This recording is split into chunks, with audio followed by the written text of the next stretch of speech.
Today, we're excited to welcome someone who is one of the most innovative technology experts of his generation. Justin McLeod joins us to talk about switching gears and founding Hinge, the relationship app that's changing the way millennials are dating. This is School of Hustle, the show where we find advice and inspiration from people who are making their own way. I'm Shannon, the VP of Social here at GoDaddy, and I live and breathe the hustle of business. Today, we're filming from the hustle of it all at the WeWork Times Square in New York City. Everybody, let's give a big welcome to Justin. It's so fantastic to have you here. Thanks for having me. Well, you're welcome. What inspired you to found Hinge? Are you just a hopeless romantic? Well, sort of, actually. I started Hinge when I was at business school, and I've been dating a girl, Kate, in college, and we'd broken up, and 4 years later I reached out to try to get back together with her, and she said no, and I was totally heartbroken. I was like convinced we were gonna end up together, and so I started Hinge the next week. I was like, I'm never gonna find someone as great as her, and I'm gonna build a dating app to do it. What does the name Hinge mean? Well, originally it was all about, I wanted to create something like lightweight and simple for this generation to connect. This was 2011, so no dating apps, no Tinder, no Bumble, anything like that. And so the idea was that we would make it a friends of friends experience. You'd meet that person you were eventually gonna meet at that wedding or that house party. And so Hinge was just a term for like what connects two people. It's always that friend in common. And so Hinge is sourcing people in front of you on the app who are somehow related to your network. That's how we started. We've learned over time that that is not always the best way to connect people, but that's at our roots. And what's always been at our roots is the sort of authenticity that comes with meeting people in an environment like a house party or a wedding versus like a club or out on the street. Because there's context there. Exactly. You see people as real human beings, you interact with them like they're real human beings. We have photos, which you can add captions to, and then we also have on our profiles, we have these things called prompts, which are short questions that lead to great conversations. And we've optimized those over time to really help people be a little bit more vulnerable and lead to much better conversations that will lead to a date. Well, Hinge is referred to as a relationship app, not a dating app. So is this some of the reason why you call it a relationship app instead?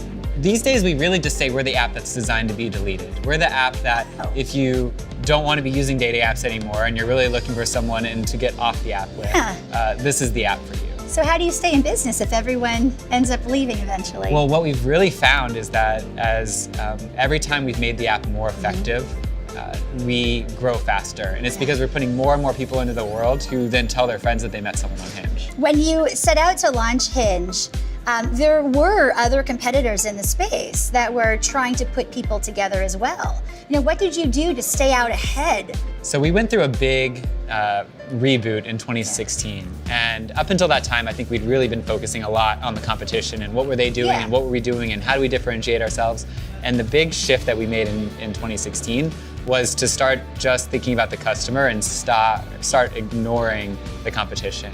And we changed our metrics really to be about how many dates are we setting people on? How are those dates good dates? So we actually just launched a feature called We Met, where people can, after you exchange phone numbers with someone, we ask how the date went a few days later. Because we're really trying to make sure that the dates are great and not that you're just matching with people. Yeah, I was going to ask you how you go about getting feedback. Yeah, that's one of the ways. So one of the ways is we ask for feedback after every single date. We want to know how it went, how it could have gone better. And that's a primary way, but we're always listening to, we have a whole member services team that's relaying feedback to our product team. You know, I'm wondering if you might tell us about your path to get funding and to make Hinge like what it became. It started very slowly. When I started in 2011, again, there were no other dating apps out there. Right. And people, a lot of VCs thought I was crazy. They're like, Match.com owns this market, you could never disrupt them. And yeah, I know it sounds kind of funny in retrospect now. Yeah. And then when Tinder started to take off, then it was like we couldn't turn away money fast enough. I mean, it was really like the market clearly showed that it was there, and it was at that point a lot easier to raise money. And you mentioned Match because Hinge was acquired by Match. We were, right? Yes, that's right. So what does it mean? Is acquisition like a paramount of success in what you do? And also, what does that mean for you now in your role at the company? And when I think about success for Hinge and for me, it's about having the biggest impact possible. And I don't know if the Match acquisition was what I set out to do from the beginning, but what it became clear is that they had the knowledge and the resources to really help us take this company and scale it in a global way. And they really bought into our mission, and they've been incredible partners. And really, my day-to-day hasn't changed that much at all. Instead of reporting to a board of VC investors, I report to the board at Match Group. Did you end up finding your wife on Hinge?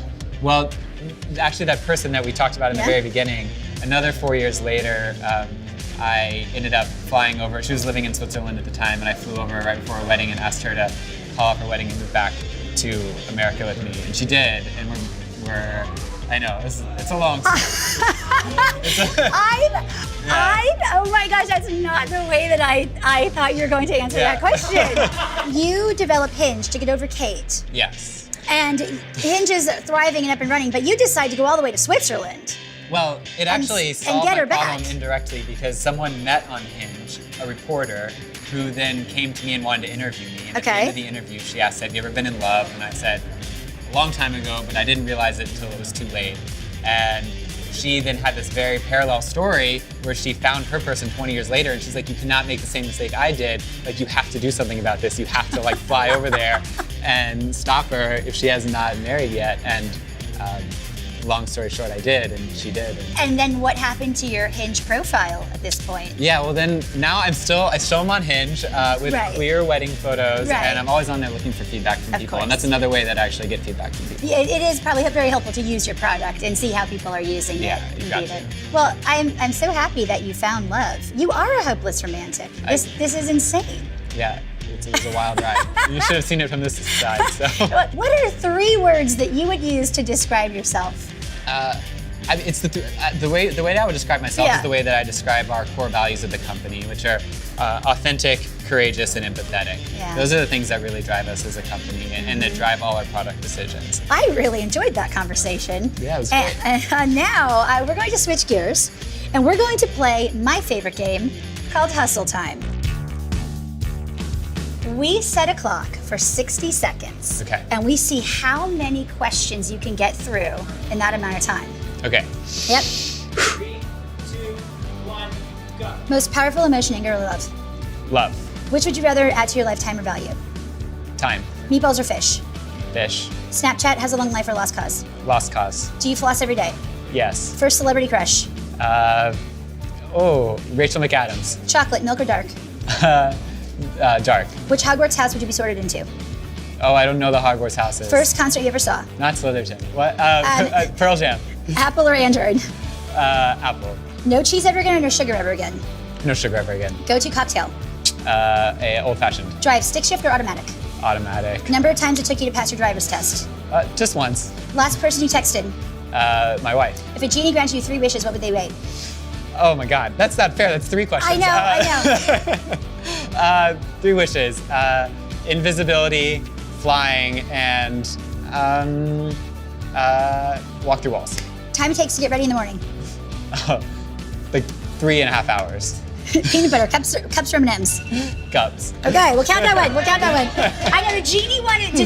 There's also another one. Someone got 2 of them. It was the genie one for the 3 and 3 things in your closet. 13, 14, 15, 16, 17, 18.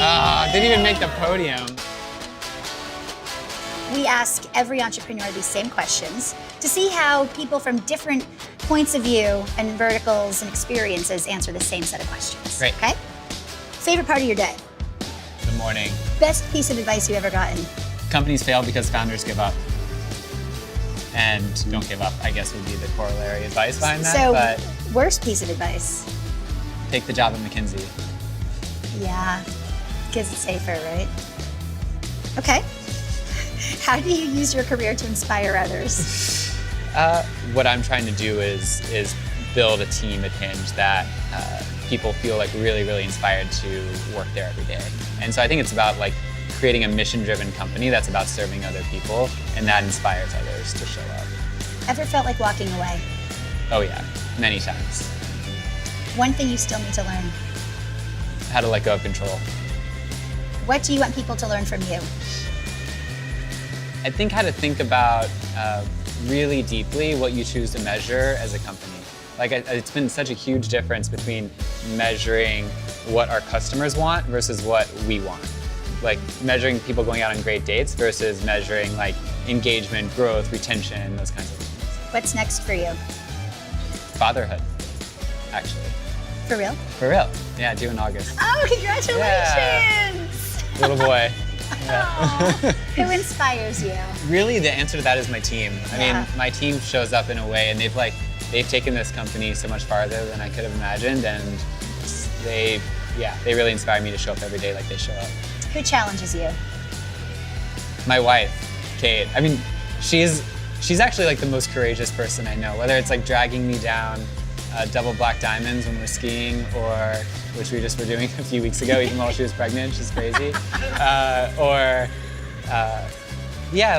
She's so brave when she steps into these new life phases, like becoming a parent and that kind of thing, and it's inspiring to me. You know what? I think she was pretty brave to get back on the plane with you in Switzerland. Yeah, that too. Because that takes a lot. Well, I hope to have the pleasure and privilege of meeting her someday. She sounds amazing. She has her own company, so maybe you can have her as another guest. I would love that. There are two questions that we got from our social audience. The first is from Juala, who met her boyfriend on Hinge, I have to say. She wants to know, how do you choose the prompt questions for Hinge? We started with just an assortment of random guesses of what we thought people would respond to and lead to good conversations. And then over time, we sort of plot them on this 2x2 graph of which ones are people willing to answer and which ones actually lead to phone numbers exchanged and dates. And then we find this like vulnerability frontier almost of like the balance of what people are willing to answer, but what will also lead to great dates and really, and so we optimize those over time and try to like make sure we're getting people to answer questions that lead to dates. Now the second question we actually already covered, because the question is, do you have a Hinge profile? So is there one more from the crowd, from the live studio audience? I have one. We have a couple. Let's take a couple. Karen, thank you so much for that. Karen's in our live studio audience today. And what Karen is wondering is, how do you keep people safe on your platform? Because today there is a lot of concerns around privacy and the creepy people out there. So how do you ensure that people are safe? I really think Hinge is one of the safest ways for you to date because you have a whole community of people vetting people for you. And so we have a report feature on the app, which we have a zero tolerance policy for anyone that gets reported. We also have the We Met feature. So we're actually following up after every single date to see how it went and also find out if anything happened that you want to report this person for. And if so, then we remove them from the community. I would be shocked if the other competitors out there can say the same thing.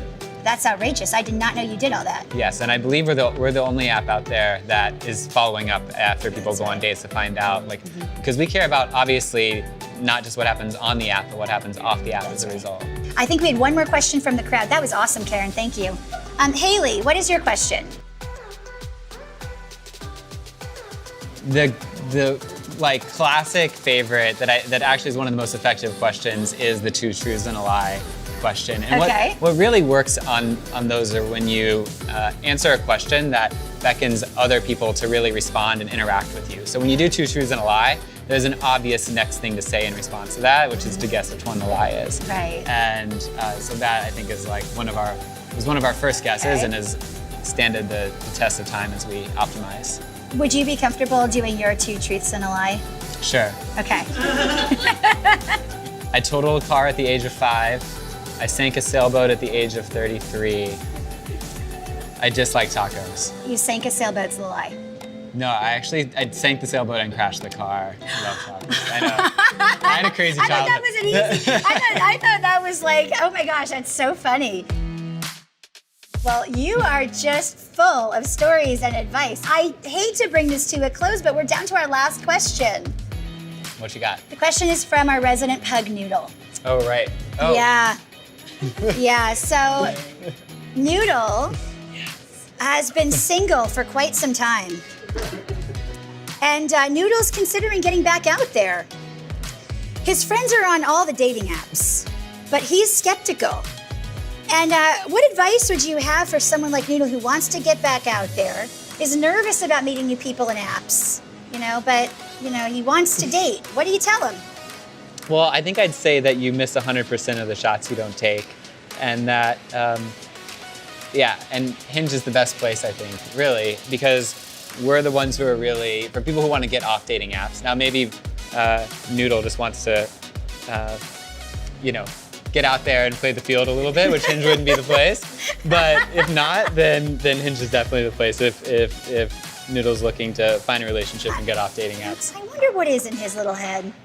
Playing the field, he's looking for something serious. Gosh, if we could only There's apps for that know. too, though. Yeah, if only we could know. Well, I always like to end School of Hustle with a final thought, like a great fortune cookie at the end of a meal. So what I'm going to do is read 3 quotes and ask you to listen to those quotes and tell me which one resonates the most and why. Okay? Sure. Number 1, if you believe it will work out, you'll see opportunities. If you believe it won't, you'll see obstacles. Number 2, a year from now, you may wish you had started today. Number 3, a goal without a plan is just a wish. Definitely the first one. Everything is about perception, and like when the times when I'm feeling expansive versus the times when I'm feeling like really contracted, or like, I mean, it's just your perception totally defines your reality, and I think that really captures it. That first one you read. Thank you for that. Yeah. Well, I hope everybody enjoyed watching School of Hustle with Justin. I know I really enjoyed our time today. And if you did enjoy, please follow GoDaddy because we are bringing School of Hustle to you every single Wednesday. Full episodes on Instagram TV, YouTube, and teasers across LinkedIn and Twitter and Instagram. So keep watching and follow, and we'll see you soon.